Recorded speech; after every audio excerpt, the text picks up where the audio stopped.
Greetings all, welcome to another session here of TESOL Methods and Materials. Today we're going to be looking at language assessment and the various components therein. We'll look at some of the principles of assessment, types of tests, and also testing. Okay. All right, so let's begin by looking at the difference between testing and assessing when we're teaching. A test is the more narrow element. It's a method of measuring the ability or the knowledge with some specific score-based instrument. It's an achievement type of thing or a proficiency type of thing. But it gives you numbers that you're looking at. Okay, it's more of your traditional test that you recognize when you're giving an exam. An assessment is broader. It's a larger part of tests are a subset of assessments. So assessments are larger. They include, some type of evaluation of a component, in any number of locations within a course, whether it's at the beginning or the middle or it's at the end. Assessments that are ongoing are more like formative assessments, and ones that are at the end would be a summative type of assessment. It includes more than just a number. It includes more of a richer description of what's going on and the quality of a performance. Okay, so hopefully you can see the difference between a test and an assessment. Assessments, again, are larger group, and the subset of assessments does include tests. When you're trying to develop an assessment for language, there are a couple of things that you want to think about with regard to the creation of that assessment. One is practicality. Things that make things more practical are whether they're cheap and easy and effective. You want to try to find, obviously, the better ones are going to be cheap, easy, and effective. Some are more expensive. There are some that are, they are extremely impractical, even if they do well. And so you want to find or create tools that are practical. Two basic kinds of tests that can be created. You have a norm referenced, a criterion referenced. Norm reference tests is when you give somebody a test and it's average or based on everybody else who's taking the test. It's not based on the actual score against the test. A criterion reference test is when you give students a test and it's focused on things that have already been covered. So, for example, a vocabulary test. You give students 20 words and they're supposed to study those words, and then you give them a vocabulary quiz based on those 20 words. That would be an achievement test. Or you have them study, the Kennedy years in a history class, and then they take a test related to the Kennedy years. Well, that would be an achievement type of test. Achievement tests are more objective in nature, performance-based, and they're based on specific information. Norm-referenced or proficiency-based tests try to gauge where that person is in relation to everybody else. So you take proficiency tests in high schools and junior high oftentimes, and you can find out where you sit among others in your class. In addition to practicality, again, things that are cheap and easy and effective, is reliability. When you create or use a test, it should be reliable. Reliability has to do with consistent scoring, that it's dependable. That if you give this test to 5 people with nearly identical abilities, they'll come out with the same type of score. A test that's reliable is a test that you're going to want to use. Things that can alter, things that are a part of that reliability is obviously the test, that it's consistently done, the administration of it is consistently done, your students should be qualified the same way, and the scoring should be the same. In addition to reliability and practicality is validity. Validity has to do with the test measuring what it is intended to measure. There are various components, various subcategories with validity. One is content validity. Content validity can be described as the content of the test matches the objectives of the test. So when you're creating a test and you're trying to find out whether someone knows how to make a submarine, well, then that's what the test questions should be asking. That's content validity. Face validity, whether the test appears to test exactly what it is testing according to the students. So you may create a test that has good content validity, but the students don't actually believe that's what it's testing. The example I often give is a C test. And a C test is where you give a student a reading sample and you take out the last half of every nth word. And they're supposed to fill in those words. And it's a reliable test, a proficiency test, that will indicate a student's language abilities. The only problem is students do not believe that it's a proficiency test. They view this as a spelling test. And so they were not convinced, at least in the research that I had read about C tests. Now, you probably never heard of a C test because it's not being used very often. The primary reason why is because it lacks face validity. Another component or area that you could study in validity is construct validity. The test incorporates sound theoretical ideas. For example, a writing test takes into account all of the components involved in writing, like spelling or paragraph formation or cohesion or essay construction. So if you're creating a test to focus on writing, so for example, and there are components that you should include that you didn't include, what you've done there is that you've created the construct that you have is not being fulfilled within the test, and so you have a construct validity problem. Okay? Construct validity. Last two elements here with regard to principles of assessment. One is authenticity. The test is likely to be administered in the real world. In other words, the test that you're giving is actually a kind of test that you would give to a native speaker. Especially if you're dealing with a content type of course that you're giving.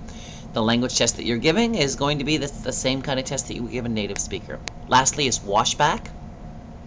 Washback is a very important concept when we're talking about test development and test usage. Washback is the reaction or the feedback or the feedback, I think would be the best word, from the test. How does the test influence the test takers after the test is over? So positive feedback is when students take the test, and then because they take the test, they find out what they don't know. They find out what they're weak in. They find out what they need to study. And that's positive washback. You can also have negative washback, where students, after they take the test because they're humiliated or because the test doesn't give them any valuable information, students are discouraged from studying. They don't want to study. It could be that there's neither. It's neither positive nor negative. Okay. Obviously, the best type of washback that you want is positive washback. You want the test not only to assess their abilities, but also to encourage them to continue to study more. That's the best type of washback that you can have. All right, let's take a look at some kinds of tests.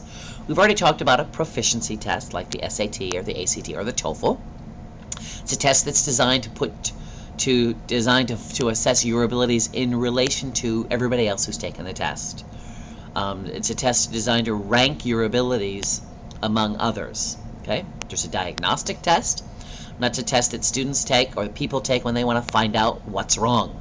They want to find out where their strengths and weaknesses are. Typically, when I'm giving a test that focuses on grammar, it's one of the first things I'll do at the beginning of a semester is I'll give them a diagnostic test. Finds out what grammars they know and they don't know, and then they can start working on the ones that they don't know. That's going to be part of their goals for that particular course. There are also placement tests, and these tests are used to decide where a student belongs in a particular program. If you have a program that has 4 levels or 6 levels and you have a student, you don't know where to put them, you give them a placement test. That way you can find out what they don't know, but more importantly, you know where to place them.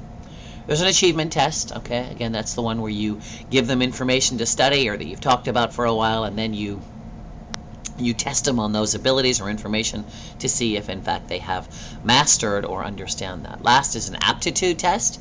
And aptitude tests are designed to find out what students are good at or what they're interested in, what their abilities are. And so maybe you're going to give an aptitude test because you want to find out what students are interested in or what they're good at or what their language skills are, that kind of thing. Okay?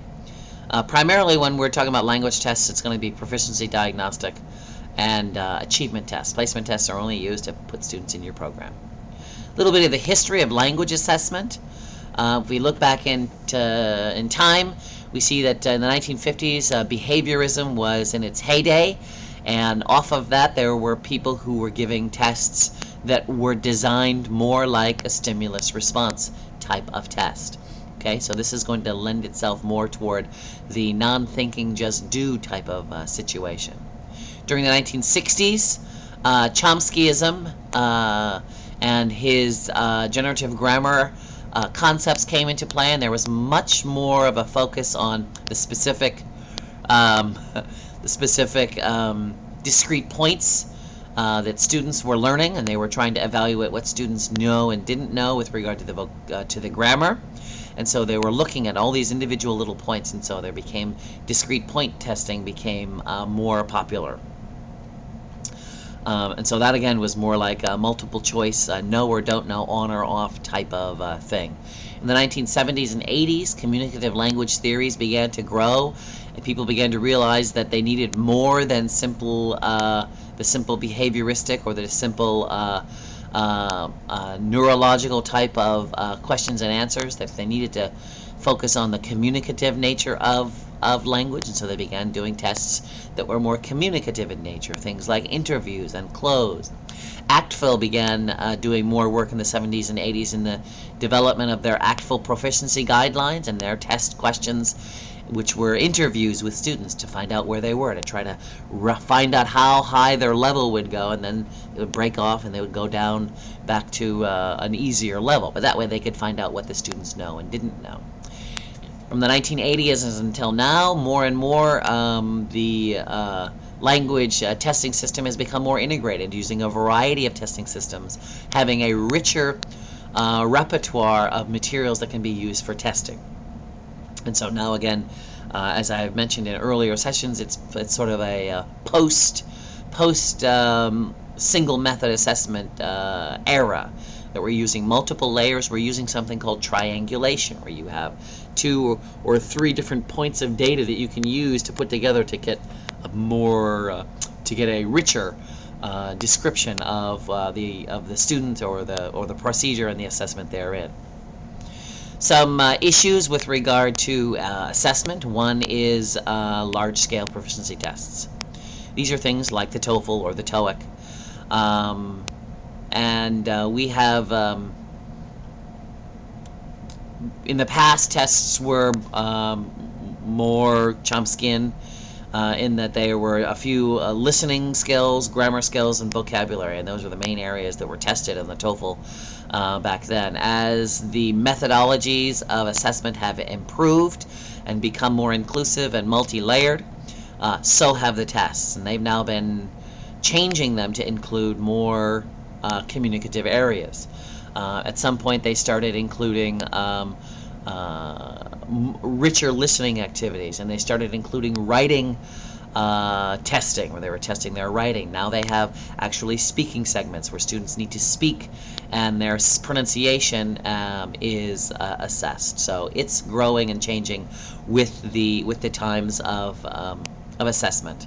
Authenticity as well. Authentic activities generally involve dialogue, which is not a part of a standard assessment. So what's happening is that they're trying to create a canned type of an assessment, where they listen to one side and then they have to respond to that side. But they are trying to become more authentic in the assessment process. There are also performance-based assessments, where we actually judge and evaluate someone based on the actual performance they have while using language, and then they can be evaluated in that sense. It could be formal, as in a speech or a presentation or a debate or a dialogue, or it can be more informal, where you're simply talking to students or observing them as they're quote-unquote performing in your class, and you can give an assessment that way. Okay, last thing here that we were going to look at were some the last thing we're talking about here is the theories of intelligence and how it impacts language assessment. You've probably read or seen work on Gardner's multiple intelligences, and how some people learn in different ways. Some people learn by listening, some by doing, some by reading.